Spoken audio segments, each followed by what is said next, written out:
상온 초전도체 때문에 증시가 난리가 났어요. 어제 오늘 상한가에 간 주식들도 있고 미국도 60% 넘게 오른 주식들도 있습니다.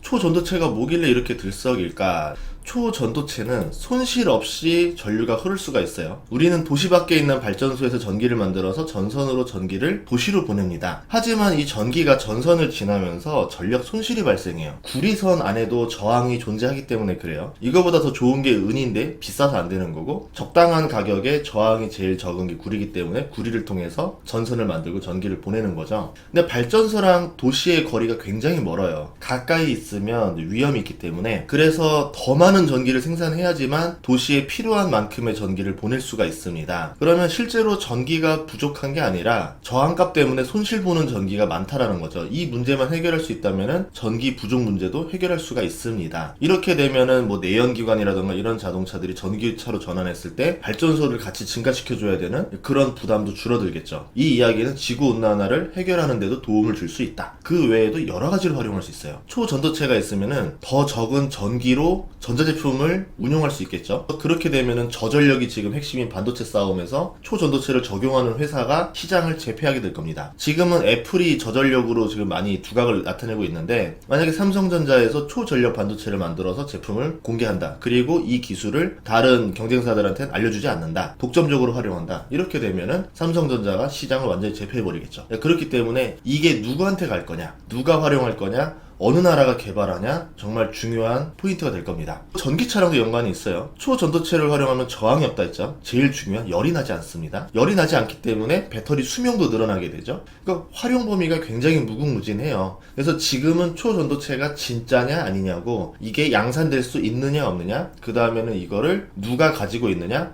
누가 활용하느냐, 이렇게 시나리오가 가지 않을까 예상을 해보고 있습니다. 물론 시간은 오래 걸리겠죠. 이 초전도체가 되려면은 지금 기술로는 영하로 냉각돼야 됩니다. 마이너스 195도까지 보고 있는데요. 그렇기 때문에 현실에서 적용하기는 쉽지가 않아요. 그런데 나온 뉴스가 상온 30도에서 가능한 초전도체를 한국이 개발했다라는 겁니다. 이게 맞다 아니다를 지금 가리는 중인데, 정상적인 발표로 나온 게 아니라 연구진 중 한 명이 나오면서 이거를 아카이브라는 곳에다 공개를 해버렸죠. 그렇기 때문에 이게 실질적으로 되는지 안 되는지를 확인하는 게 먼저입니다. 하지만 주식시장은 그렇지 않죠. 기대감이 발생했기 때문에 주가가 먼저 올라간 겁니다. 나중에 이게 사실이 아니다라 그러면 주가가 무너지는 거고, 사실이다 하면은 그 다음 넥스트가 뭐냐에 따라서 더 오르거나 멈추거나 이렇게 되겠죠. 이 타이밍에 먼저 들어가는 건 굉장히 위험하다라 볼 수 있어요. 왜냐하면 될지 안 될지 모르기 때문에. 그리고 항상 될 것처럼 보인다 하더라도 오피셜이 나오기 전까지는 의심을 계속 해봐야 됩니다. 주식 투자자가 해야 될 거는 이 주식을 사는 게 아니라, 만약 이게 사실이라면 세상이 어떻게 바뀔까? 어떤 기업이 가져갈 가능성이 높을까? 그러면은 어떤 기업들이 이거를 가지고 돈을 벌 수 있을까? 생각해 두는 거죠. 우선은 이거를 발견한 사람은 노벨상을 탈 것 같고요. 세계 에너지를 대폭 절감할 수 있을 겁니다. 온실가스를 줄일 수 있고 지구온난화를 막을 수가 있어요. 이 기술 없이는 제품이 경쟁력을 잃게 되고 전 세계가 한국에 로얄티를 내야 됩니다. 한국이 갑자기 강대국이 되는 거죠. 전선뿐만 아니라 반도체, 양자컴퓨터, 입자가속기, MRI 같이 모든 분야에서 혁명이 일어날 거예요. 인류 삶의 질이 업그레이드되는 큰 발견이 됩니다. 아마 AI보다 더 현실적인 도움을 줄 거라 생각을 하는데요.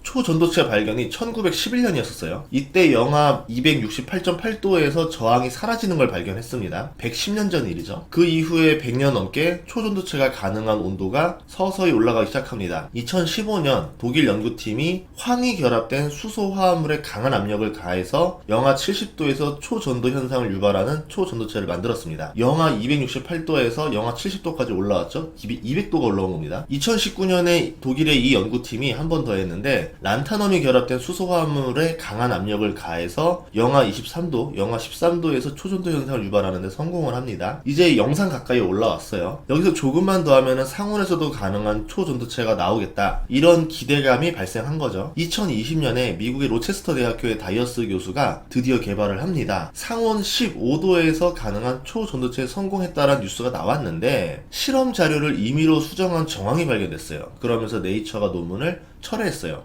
올해 3월에도 루테늄, 수소, 질소로 상온 초전도체를 만들었다는 논문을 냈지만 한 번 조작한 교수라서 의심을 받고 있죠. 그러다가 이번에 한국 연구진이 상온 초전도체 발견 소식이 들려온 겁니다. 그래서 시장이 아직 의심하고 있어요. 과거에 미국 사례가 있었기 때문에. 흐름을 보면은 초전도체가 가능한 온도가 올라가고 있는 추세이기 때문에 이게 시간의 문제지 언젠가는 가능하지 않겠냐, 이렇게 생각을 해볼 수는 있겠죠. 하지만 이 영하랑 상온은 완전히 달라요. 실제로 사용되려면 고온에서 견디는 초전도체가 필요하고 저렴한 가격으로 양산이 가능해야 시대의 혁명이 가능해집니다. 한국의 퀀텀 에너지 연구소가 발견한 상온 초전도체인 LK99는 납을 이용해요. 납과 아파타이트 구조가 비대칭이 되면서 일부 원자가 구리로 바뀌고 형태가 일그러진다. 그 결과 부피가 0.48%가 줄어들고 그 결과로 초전도 현상을 얻었다라는 내용이 나와 있어요. 독일의 연구는 고압으로 하고 화합물을 썼는데 우리나라는 베이크 방식으로 성공했다라고 알려진 겁니다. 이해가 안 가는 거죠. 보통은 사기를 치려면 그럴듯하게 쳐야 되거든요. 믿어야 되는 건 독일의 연구잖아요. 그러면 고압과 수소 화합물과 어떤 물질을 섞어서 우리도 상온으로 가능해졌다, 이렇게 말을 하면은 아 그런가 보다 라고 사람들이 속을 수 있겠죠. 그런데 완전히 다른 방식, 베이크를 합니다. 구웠다, 이렇게 하니까 동양의 신비야? 이러는 거죠. 도자기야? 이걸 왜 구워? 이러는데 완전히 접근 방식이 달랐습니다. 그렇기 때문에 외국에서도 이거를 확인하려면 좀 시간이 걸리지 않을까 싶고, 모든 정보 레시피를 다 알려준 것처럼 보이지만 실제로 이게 도자기도 그렇거든요. 925도 고온에서 10시간 구우면 돼 라는 게 아니라 이게 피자처럼 그렇게 오븐 같은 게 아니에요. 이제 어떻게 온도를 유지해 줘야 되고 어떻게 하느냐에 따라서 도자기도 미세하게 바뀝니다. 그런 것처럼 이게 굉장히 미세한 값이기 때문에 디테일한 레시피는 안 알려준 게 아닌가, 이렇게 생각이 됩니다. 어제 나온 뉴스에서는 퀀텀 에너지 연구소가 우리가 입증하는 걸 보여주겠다, 샘플도 있다라고 하니까 시간이 지나면 결과는 나오겠죠. 그거를 지켜보고 나서 투자를 하는 것도 괜찮다라 생각이 들어요.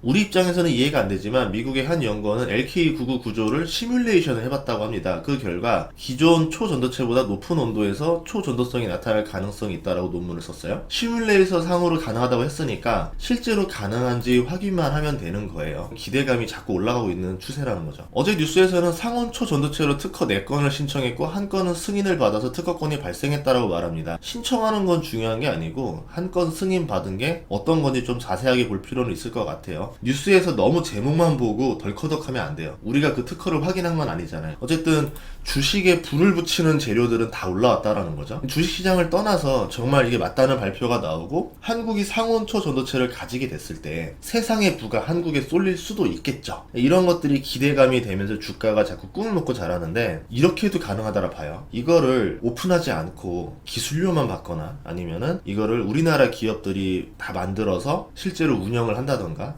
다른 나라들은 이 기술을 가지지 못해서 못 만든다던가, 이렇게 차별화가 생긴다라고 하면은 기술적 혜자가 생기겠죠. 그렇게 되면 석유를 독점한 중동이 부자 나라가 된 것처럼 상온 초전도체를 가진 한국이 국민들이 일을 하지 않아도 부자로 살 수 있는 꿈을 가져볼 수도 있지 않을까 라는 생각입니다. 물론 이거는 정말 너무 나간 얘기고 실제로는 그렇게 되긴 어려울 거예요. 뭐 적당한 가격에 로얄티를 받는다던가 하면서 이거를 보유한 기업만 돈을 벌 가능성이 높겠죠. 근데 여기서 저는 얻는 게 뭐냐면 과학기술이라는 게 세상의 부를 바꿀 수도 있는 엄청난 영향력을 가지고 있다는 걸 한번 확인하는 계기가 됐습니다. 과거에는 뭐 어디서 땅 파서 석유가 나오고 땅이 넓어서 식량이 많이 나오고 이런 나라들이 부자 나라였는데 이제는 그게 아니라는 거죠. 과학기술을 가진 나라가 부자가 될 수도 있다. 과학기술을 가진 기업들이 많아야지만 GDP가 올라가고 소득 수준이 올라갈 수 있다. 폐지를 모아서 카이스트에 기부한 할머니가 있다. 이런 뉴스들이 봤는데 그분들의 선견지명이 정말 대단했다라는 생각이 듭니다. 기부금을 나중에 낼 일이 있다면은 우리나라 과학기술 발전하는 데 내는 게 정말 중요하지 않을까. 제가 실리콘밸리 갔다 와서 제일 안타까웠던 게 뭐냐면 한국의 천재들이 미국에 많이 있더라고요. 이 인재들이 한국에 있으면 한국 기업들을 위해서 일을 하고 그러면 결국 한국 기업들이 돈을 벌고 한국에 세금을 내고 국민들 복지를 위해서 도움이 될 텐데 미국이라는 나라는 어떤 나라길래 이 수많은 천재들을 다 끌고 와서 미국을 위해서 일하게 만드는가, 이거를 보면서 굉장히 안타까움을 많이 느꼈었습니다. 이번에 상온 초전도체가 어떻게 될지 모르겠지만 만약에 진짜라고 하면은 이게 한국 경제에 도움을 줬으면 좋겠어요. 다음 시간에도 좋은 정보로 찾아뵙겠습니다. 구독과 좋아요, 알림 설정 부탁드릴게요. 고맙습니다.